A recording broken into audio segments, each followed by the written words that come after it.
Cap sur la planète de 5 astronomes, transmetteurs de savoir en place, aventure Terra Nova imminente, décollage dans 5, 4, 3, 2, 1... Je m'appelle Gauthier. Je m'appelle Lola. Je m'appelle Anaïs, j'ai 13 ans. J'ai 14 ans. J'ai 13 ans et je suis coprésidente de la Junior Association Astromome.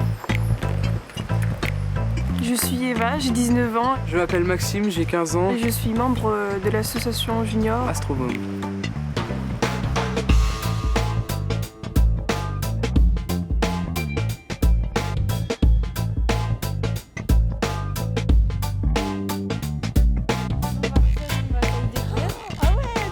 Astromome, c'est une association junior qui regroupe des jeunes passionnés d'astronomie. La première fois qu'on s'est rencontrés, c'était à une première étoile.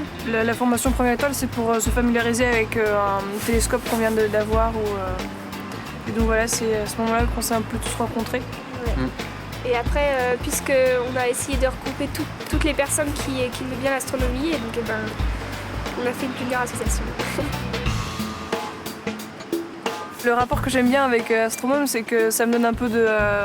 Ça nourrit un peu ma passion, quoi, parce qu'avec Astromome, on observe, on va à des conférences et en même temps, ça donne du plus à ma formation plutôt basique, scientifique, théorie. On a beaucoup de complicité, on a tous la même passion, donc on s'entend bien. Et... On pourrait pas s'en passer. On est accro. Ouais.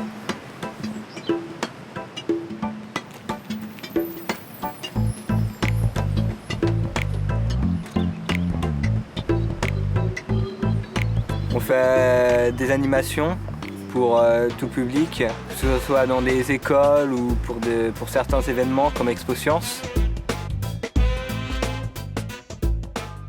Pour Expo Science, on présente des petites expériences ou des ateliers ou des maquettes. Galilée, c'est la lunette, donc là c'est là qu'il faut qu'on s'entraîne un petit peu à la montrer, la lunette. C'est montrer comment, comme il y a beaucoup de public, que ce soit des enfants ou des adultes à venir, à partir de lentilles, à partir de tubes, on fabrique une lunette. Et puis on vérifie quand ils l'ont construit si ça grossit ou pas. Une délicatesse. Ça change avec les oculaires, ouais. Une petite lentille des oculaires. On en change trop longtemps. Enfin, C'est toutes ces petites lentilles-là qui sont à mettre dedans. Ça va, t'as celle, la grosse là, celle-là elle se met là. Et après faut le les mettre cas, dans le bon il a un sens. cylindre plus grand. Quoi? Faut les mettre dans le bon Et sens. la forme concave doit être vers l'intérieur. Enfin, la forme arrondie. Là, il y a un Ouais. truc. Là. Donc c'est dans l'autre sens. Il y a un autre Non. dessin. Au bout de 4 jours, on aura tout perdu. Ça c'était pas mal. Voilà. Il reste plus de lentilles là? Si, il en reste deux. 2 encore? Ah ouais, je vois bien, c'est multiplié par 2, je vois 2 Jérôme. Tu veux? Non. Qu'est-ce qui va Ensuite, ça, là, tu mets ça par-dessus. étape numéro 2. Ouais. D'abord, il faut le Ah mettre. ouais, mais il y a peut-être les lentilles à mettre dedans. Comment on fait pour Il y a des savoir dans barres quel aussi. sens elle est? C'est pareil. Il y a un trou dans la fin de chaque tube, faut que tu le mettes bien dans le bon sens.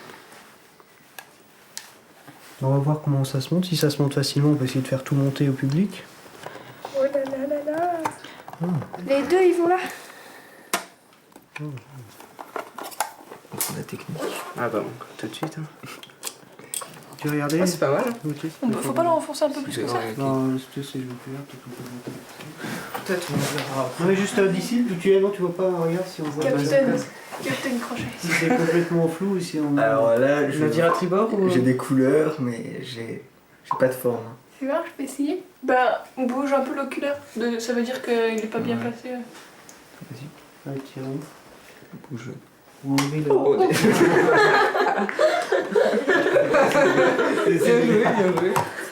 Ouais, c'est sportif.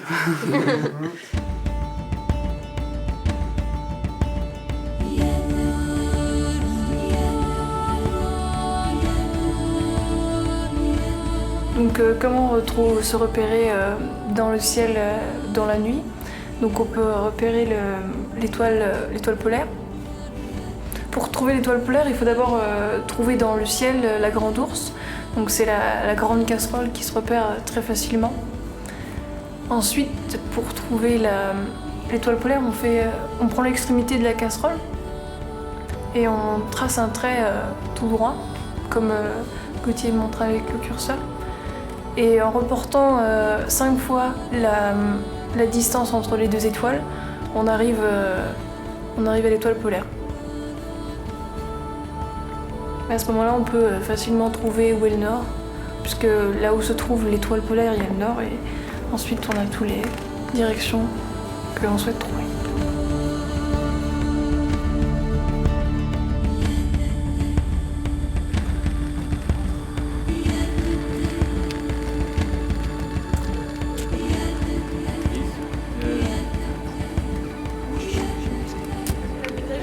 J'ai mis mise au point là. Ouais, c'est la nébuleuse.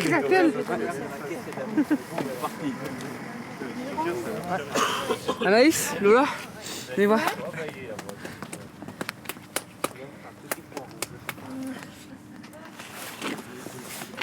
C'est une 42. Mais là, avec la luminosité, on voit mal. On voit pas la poussière d'étoiles, mais bon. Ah, c'est vachement beau. C'est les deux nôtres en fait, celui-là. Le 200, le 200.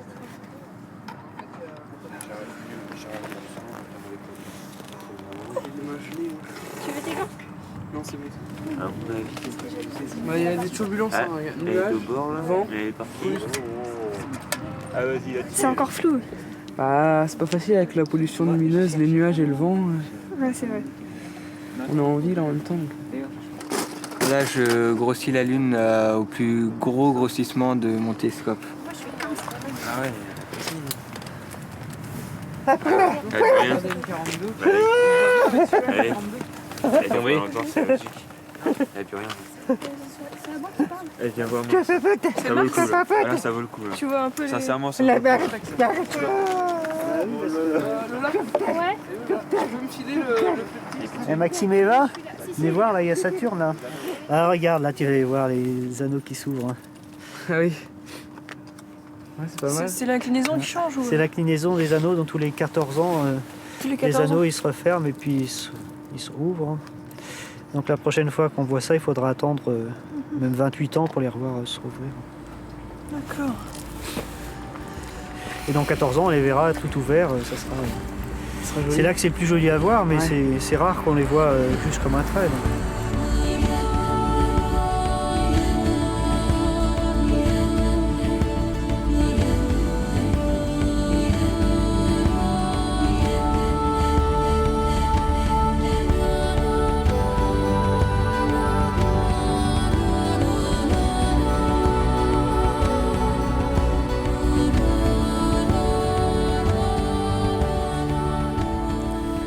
Alors une étoile, c'est une boule de gaz en fusion au départ qui s'est formée dans un nuage de gaz et de poussière et a grossi, il y avait plus de masse, de matière et donc il y a eu des réactions nucléaires en son centre et elle s'est allumée. Et souvent avec la matière qui restait autour se sont formées des planètes. Les planètes, il y a soit les planètes rocheuses comme la Terre. Là, c'est des amas de roches, de fer, de poussière qui sont agglutinées et ça a formé des boules qui sont des planètes. Il y a soit les planètes gazeuses qui sont formées de gaz et c'est un peu comme des étoiles qui n'étaient pas assez grosses pour s'allumer, comme Jupiter.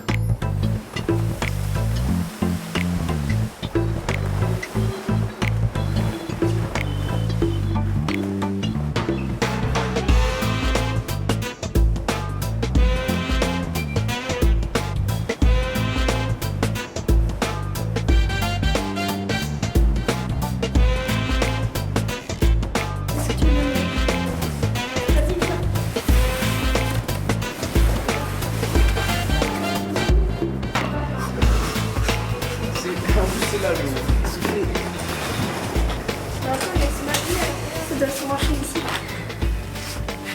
Là, Le clavier, ça se voit. c'est un N'importe port USB. Ouais. La Je centrale. suis pas sûr. Comment on C'est l'allume? la centrale qui est pas branchée. Ouais, voilà, déjà, bah voilà, il est là. Est-ce que je peux voir de la lumière? Ah ouais, mais pas le clavier.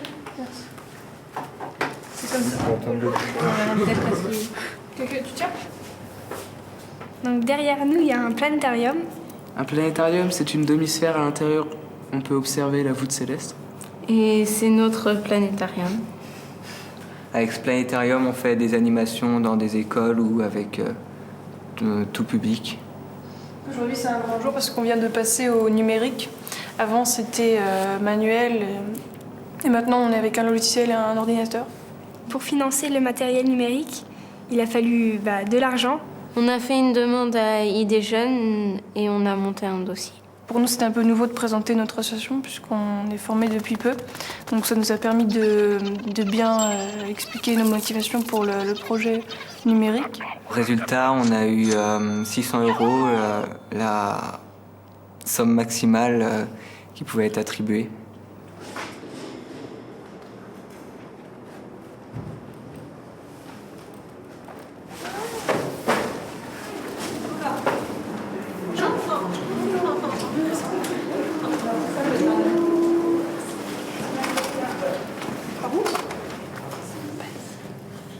On va commencer le voyage à travers les étoiles.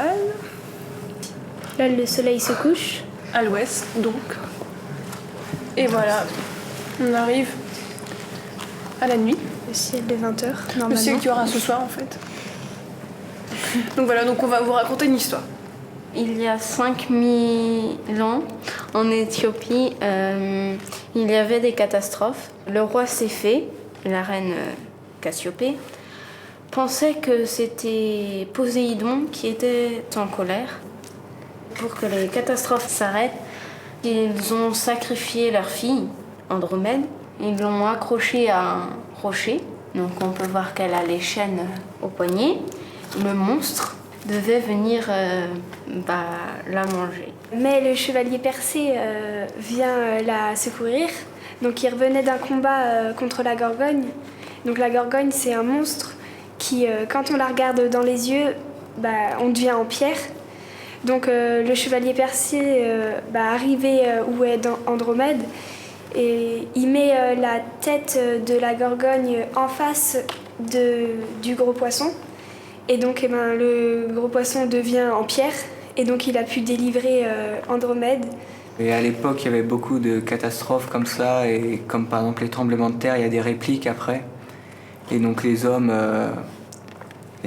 faisaient beaucoup de sacrifices parce qu'ils pensaient que ça calmait les dieux, et puisque les catastrophes s'arrêtent un jour, et ils croyaient que ça marchait.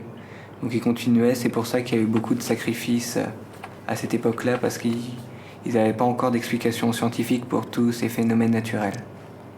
On aime bien faire des animations parce que on aime bien partager notre savoir. Quand on explique, on est obligé de... En fait, j'apprends à structurer les idées pour bien être clair et tout, et c'est utile pour plus tard ou quand on communique avec les gens. Le plus important pour moi aussi, c'est de transmettre ma passion à tout le monde, pour que plus tard, ça se trouve, ils vont être aussi passionnés. Moi, ça me plaît de parler aux gens que je ne connais pas. C'est forcément un objectif. C'est comme si, au fur et à mesure, on était en train d'acquérir l'expérience du spectacle, un peu. Et puis qu'après, on puisse de manière régulière faire des animations. À notre sauce, quoi. Ok. Vous prenez vos casques, prenez un casque chacun. Tiens, Anaïs, tu vas prendre celui-ci avec la cyclène. C'est bon? Tu tournes encore un peu plus. Ah bah il marche pas. Bonne chance. Non mais dans l'autre sens, pour éteindre. C'est pas grave. Bravo. Quelqu'un peut m'aider? C'est toujours Maxime. Tu peux te baisser un peu, s'il te plaît? C'était un peu bon. On fait de la spéléo aussi avec une autre association qui s'appelle l'équipe Spéléologie de l'Ouest. Le rapport avec les étoiles, c'est quand on est dans l'espace, on n'a pas la notion du temps. Et en fait, dans les grottes, c'est comme si on était dans l'espace. C'est super compliqué. Oui, non, c'est à gauche, c'est à gauche. Non, on monte à gauche là. On va René Paul. C'est par gauche. René Paul, vous vous rappelez? Non, il y en a qui l'ont fait. Tu l'as fait? Ah oui. Anaïs. Oui. C'est grand, hein? Ah oui. On l'a même fait. Ah oui, très grand. Énorme, hein? Ouais. Ah ouais. On va passer par le petit trou de la porte là, la petite boîte aux lettres. Ah oui, Il faut d'accord. prendre de l'élan par contre, attention. Hein. Waouh. Et donc Jérôme va vous montrer, il va faire la première démonstration. C'est vrai que l'autre fois il a raté, c'est pour ça qu'il a une oreille en moins. Mais, Hop. Vous allumez vos lumières? Ouais. C'est bon? C'est allumé? Bon, non, ça y est, t'as la flamme? Ouais, c'est bon? C'est bon? Ça marche? Voilà, ça allumé.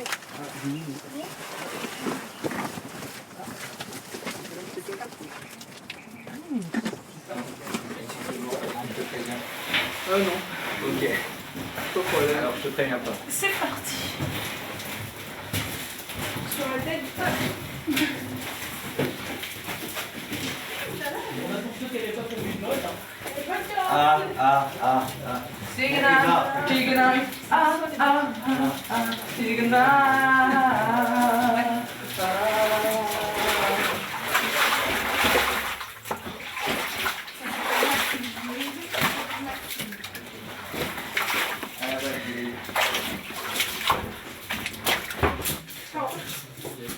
Alors vous faites attention à la colonne et aux stalagmites et aux stalactites avec votre casque.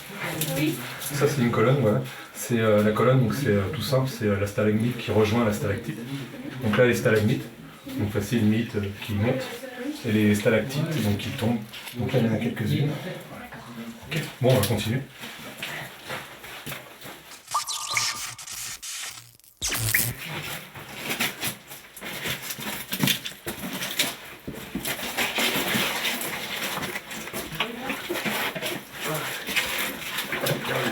Ouais. Ah, plus bas, voilà. Alors là. Voilà, bah oui, voilà. C'est beaucoup son petit. Je suis le dernier d'une grande famille. Arrêtez de me dire la Je suis chouchou. T'as pas le droit. T'as pas le droit. Ça va, Maxime? Attends, allez. Voilà, comme ça, là, ça fait des indiens. Non mais prenez de la boue liquide, ce serait mieux quand même. Ouais, c'est par là, on continue? D'accord, ok, Harry. Allez. D'accord, allez. Benjamin, t'es là? Ah, là, que le deux. Ouais. Là, on a éteint nos lumières. Vous voyez l'éclairage de l'année? C'est quand même assez sympa. Parce que c'est de l'acétylène. La pierre, vous avez vu la pierre tout à l'heure qu'on a mis dedans? C'est du carbure. Ça réagit avec l'eau et ça produit un gaz, l'acétylène, qui s'enflamme. Donc à chaque fois qu'elle a besoin, eh bien si ça s'éteint malencontreusement, voilà. Allez, c'est notre lumière. C'est génial. Hein. Et on avance. Ah, c'est la totale maintenant. Fais gaffe, par là, c'est vachement. Ça arrive. Et quelle couleur ton Bleu. Ah non, mais t'es en train de baisser mon pantalon. Ah non. Tu fais tout le temps. Ah, tu m'écrases la jambe. Oui, vas-y, c'est... Tu peux avancer. Ah, Berk. Ah. Il y a un petit trou ici, on pourrait y aller? Oui, vas-y. Non. Ouais. Mais non, mais est-ce que c'est possible d'y aller? Non, il y a plein de passages un petit peu partout dans la grotte, mais il y a du remplissage. On est en train de remplir en fait dans le haut des salles, et à chaque fois on est sur de l'argile. Il y a 2-3 mètres de remplissage à chaque fois, donc on aurait dû venir il y a 50 000 ans. Quoi. Mais bon.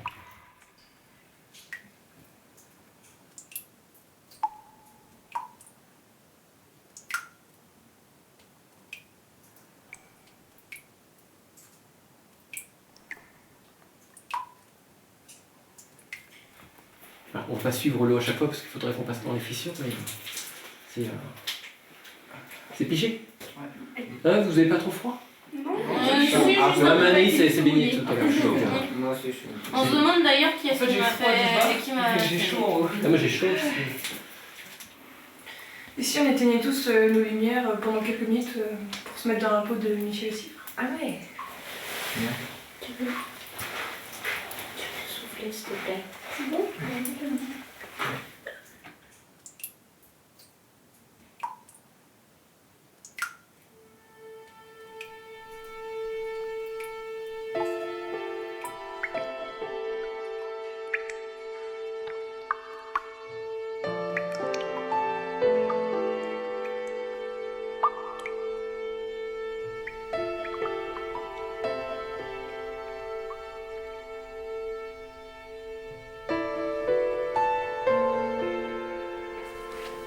Salut les filles.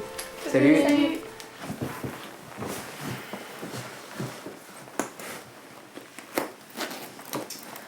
Alors, exposé sur Michel Cifre.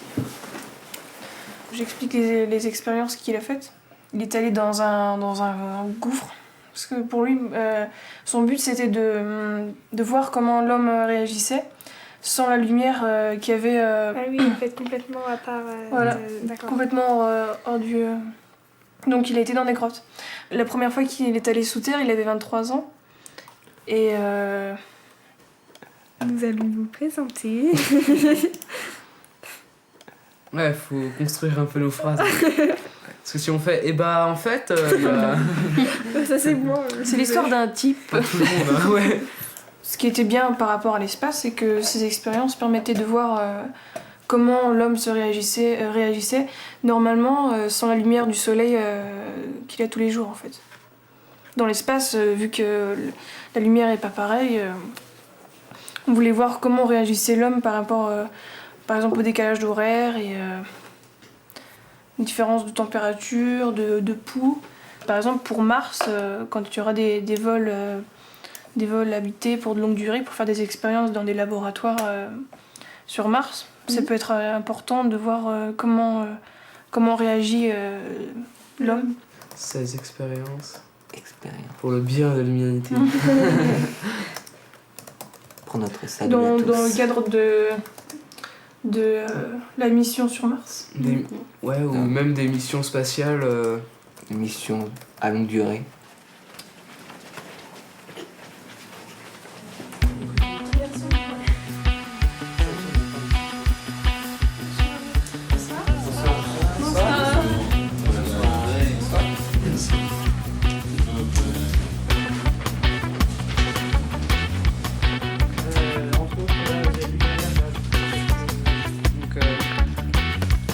Alors, qu'est-ce que la chronobiologie?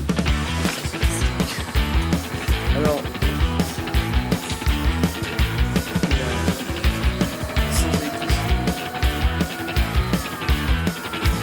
Par l'étude de la perte de la notion de temps.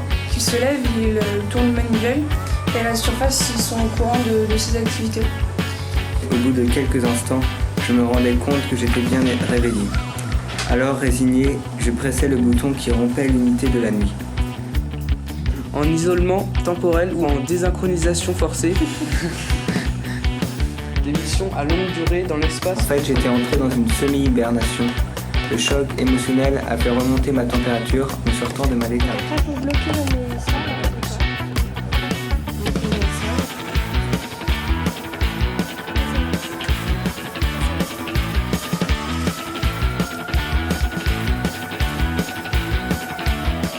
Ce qui plaît dans l'astronomie, Un peu tout.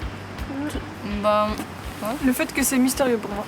C'est l'infiniment grand, c'est tout ce qu'il y a en dehors de notre petite planète, dans l'espace, avec tous les phénomènes extraordinaires, entre les phénomènes gigantesques qui peuvent effrayer et ceux qui sont magnifiques. Voilà. Ouais. Qu'on a encore plein de choses. De quoi est fait l'univers et tout ça. Ouais, puis on se dit, on verra des choses encore plus belles les unes que les autres, c'est à l'infini, on se dit comme ça. Il n'y a pas de limite. Ouais, il n'y a pas de limite. Là, on peut laisser place à son imagination.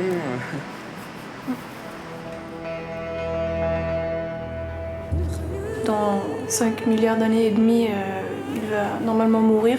Donc il va commencer par grossir et englober toutes les planètes qui l'entourent. Et ensuite il va exploser, ça formera une nébuleuse comme on peut en observer dans le ciel. C'est de la poussière d'étoiles en fait avec beaucoup de gaz. Et généralement ça provoque la naissance de nouvelles étoiles et de nouvelles planètes.